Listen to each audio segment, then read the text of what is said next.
夫说。镜子一问，虚拟陪伴工具冲击现实亲密感，如何平衡？身边有夫妻说，现在虚拟陪伴工具越来越多，感觉对现实中的亲密感冲击很大，这该怎么平衡啊？我知道他们担心虚拟陪伴会让彼此的心越来越远，毕竟现实中的相处才是最真实的。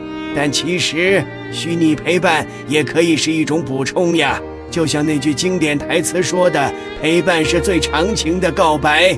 不管是虚拟还是现实，重要的是用心去陪伴对方。我们可以试着把虚拟陪伴当成一种调剂，比如一起玩游戏、看电影，然后在现实中多一些面对面的交流和互动，这样不就平衡了吗？有人说自己的另一半总是沉迷于虚拟世界，和自己的交流越来越少，这该怎么办？遇到这种情况，肯定会觉得失落和无奈吧。不过别着急，我们可以试着和对方好好沟通，表达自己的感受和需求。就像那句话说的，沟通是解决问题的桥梁。告诉他你希望他能多花时间陪你，一起做一些有趣的事情，同时也可以试着去了解他在虚拟世界里的兴趣爱好，和他一起分享，这样也许能增加彼此的共同话题哦。还有人觉得虚拟陪伴让自己变得越来越依赖，对现实中的亲密关系反而不重视了，这要怎么改变？这确实是个问题。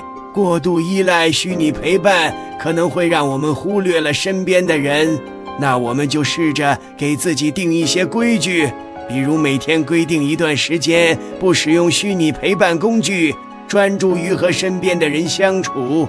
而且要记住，生活不是电影，不会在应该浪漫的时候响起煽情的音乐。现实中的亲密关系需要我们用心去经营，多去关心、理解和包容对方。如果两个人对虚拟陪伴的看法不一样，一个觉得可以接受，一个觉得不能接受，这该怎么协调？看法不同很正常，毕竟每个人都有自己的喜好和需求。我们可以试着换位思考，理解对方的想法。就像那句经典台词说的，世界上没有真正的感同身受，除非你成为了那个角色，然后一起商量出一个双方都能接受的方案，比如规定使用虚拟陪伴的时间和方式，这样既能满足自己的需求，又不会影响到现实中的亲密关系。现在虚拟陪伴工具越来越发达，以后会不会取代现实中的亲密关系啊？这个问题有点让人担心呐，但我觉得现实中的亲密关系是无法被取代的。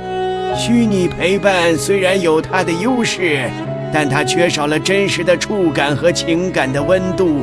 就像那句话说的，真正的爱情不是累了就分手，而是即使再累再失望，也不会放开彼此的手。现实中的亲密关系需要我们经历风风雨雨，一起成长，一起面对生活的挑战。这种感情是虚拟陪伴无法给予的，所以我们要珍惜身边的人，用心去经营现实中的亲密关系。